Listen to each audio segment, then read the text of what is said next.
Hi again, everybody. This video is sponsored by contribution from Anonymous, and here's your story. Hi, Ollie. My name is, and you created a video for me a few weeks back on the narcissistic mother. I mentioned that I might write you later and explain how things ended up. Before I go any further, I ask you to leave me anonymous. I have changed people's names so they will not be identified. My experience. I went no contact with my mother a couple of years ago. After she died, I reconnected with my family and things took a downturn.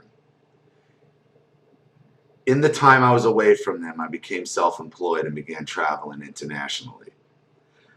I now do spiritual work and connect with people from many different backgrounds. Many of the people I work with are abuse survivors. A few weeks ago, I received a message from my dad saying that he wanted to talk to me and missed talking to me. I've mentioned the abuse many times, but he does not seem to listen. My letter was so long, so I edited it down, but here are some of the things I needed to mention because my father mentions them in his response. Maria is one of my sisters and she came out as gay. My father tried to strangle her and almost succeeded until his blood pressure went up so high he passed out. He told me about it, but has no recollection of it now. The fight he is referring to is my college graduation, where yet again I tried to defend him because my mother was telling him he couldn't manage money. I told her to stop being a bitch, and when we got to my dorm, she attacked me in the elevator and disowned me. My father pulled her off me. Thank you, Anonymous. My letter. Dad, I haven't spoken with you in a while because when I'm around you, you feel a great deal of rage. I feel a great deal of rage, anger, and pain towards not only you, but my mother. When I've tried to talk with you about the past in hopes that we could heal it, you told me you didn't want to know. You didn't want to, that you wanted to leave the past in the past. Yet, when you need to mourn mom or discuss your new relationships, you expect me to be ready, willing, and available to listen and support you. It's no different than when I was a child and when you would come to me crying and ask me why my mother mistreated you so badly. As if I were to have the answers. Do you remember you came to me scared that you contracted HIV? You said that after mom sent you to jail, a positive inmate bit you, and for the past 6 months you were scared that you were positive too? Do you remember coming to me upset, believing that mom had thrown away an important contract and sabotaged your work? Do you remember telling me about the other women who was in love with you and how she followed you to your high school reunion in hopes she would see you after that huge fight with mom? I'm not your emotional dumping ground anymore. You don't get to pour all these issues and pain and into me and on me and expect me to keep taking it. You involved me in your matters that I could never have solved as a child, and you expect me to keep up the act as an adult. I'm done. You knew that our mother had abused us physically and verbally. You let it happen. When I moved home as an adult, you knew she was performing exorcisms on me. You knew about the time she broke half the dishes in the house and threw one at my face that narrowly missed me because it hit my open bedroom door. You told me as an adult that my sister Leslie was terrified of her. Leslie was a child. Why didn't you protect your daughter from being hit, yelled at, and berated? Why didn't you step in and protect her? Why didn't you protect us? Where were you? Where were you when she locked me in a room as an adult to make me late for work and I was screaming, banging on the door to be let out? Where were you when she forced me and Leslie on our knees for 3 hours and make us say hallelujah for 3 hours straight? Why did you leave the house, the room, or jump in your car every time she raised a hand to one of us or began to call us names and break down emotionally, yet expect us to sympathize with you as kids and adults? I know why. You would rather it happen to us than happen to you. That is not being a man. That is not being a father. That is not being a protector. Throwing your kids to wolves and then blaming them for it is abusive in and of itself. It is not just providing financial support or helping with a collective or a college education. That's the bare minimum for any responsible parent. Protect the people you claim to love and have integrity, have enough integrity to admit you've made a mistake and atone for it. That's being a father. That is being a man. You would rather just not deal with it and pretend it will go away. And when we come to confront you about and simply ask you why, you tell us we're bitter. We're living it's in the past. And my new personal favorite that you had me tested as a child and the doctors found out something was wrong with me. So according to you, not only am I living, but something is medically wrong with me too, right? If I prove it and show, if so, prove it and show me the medical record. Show me the bogus diagnosis that you are using to stop me from telling the truth. Our family has a history and cycle of abuse. We have a history of physical abuse, verbal abuse, and incest. We have never dealt with it, and it's rare, and we have never dealt with it, and as a result, we never heal. Each generation just keeps repeating it, lying about the past. My mother was sick. She was not well, and I am tired of pretending that she was a saint or a prophet. Maybe she could have been been those things if she had gotten help. I'm tired of covering for you and pretending we had a great life. We may have had some material things, but what we went through in childhood and adulthood has followed us all. I am not covering anymore. She hated me because I reminded her of who she really is. She may have told people how wonderful I was publicly, but privately she hated me. And I thank God I will never be like her or you. I thank God I have enough integrity to stand up and admit when I'm wrong and the gumption to apologize when I have hurt someone. I thank God that I don't abuse people or hit people or mistreat them. I thank God that this cycle of abuse will end with me. And if I do have children, I will not pass it along.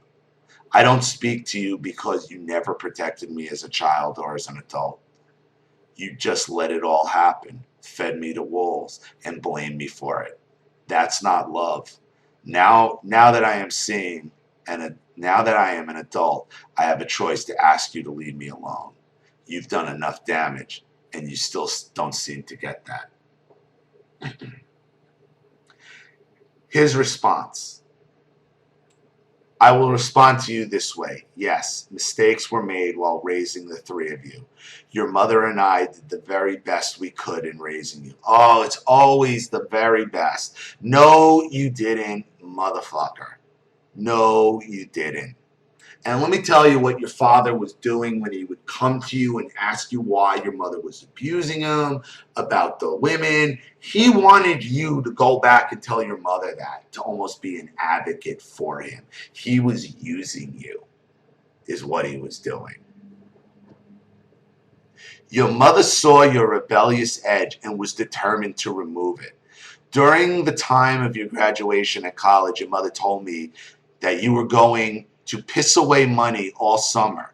So why do it in New York with that high price tag? And you two got into the fight in the elevator. If I hadn't pulled her off you that day, the ass whipping that you talk about would have become quite real. Really, fuckface. Really, fuckface. So you're telling her your fucking cunt ass of a wife was a violent, narcissistic bitch. Okay, and she should be thankful for you that the beating wasn't worse. Why don't you go start a shotgun and do everybody a favor? You fucking scumbag. You fucking scumbag. But the truth of the matter is she was right on target with her assessment. Not your mother or I had hate for you. She continued with books in our home regarding witchcraft, gift or not, knowing you're 180 degrees opposite of that.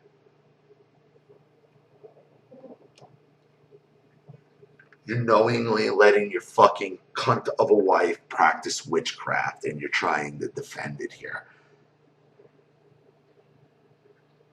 Where did you get the story about me trying to kill Maria and the demons? I'll say this in closing. Your sisters who I speak to daily, harbor none of your gut bucket hate toward your mother nor I. I never called you a prostitute or berated you about your abortion. I spoke with about your decisions and told to make better choices. You call me at 4 in the morning talking about people after, etc.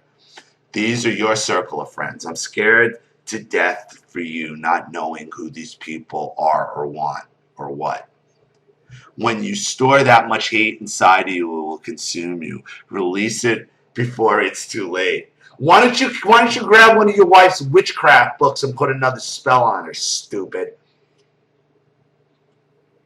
I will always love you and care about regardless of your vile diatribe against me.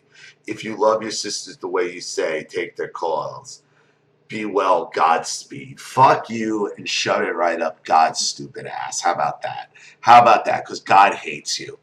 God hates you. Go start a shotgun with this narcissistic, entitled, childlike fucking explanation. It is bullshit. But that's all you're going to get from him. She adds one. To add one final thing, my father also mentions that I terminated a pregnancy. I called him late one night because I was upset about it and still mourning the loss of my child and the choice I made. And of course, he's going to take your most vulnerable and guilty moment and use it the hell against you. You said everything you needed to say in your letter to him. His response tells you everything you needed to know. Okay? Your father is a little covert narcissistic pussy. He's a little narcissistic pussy.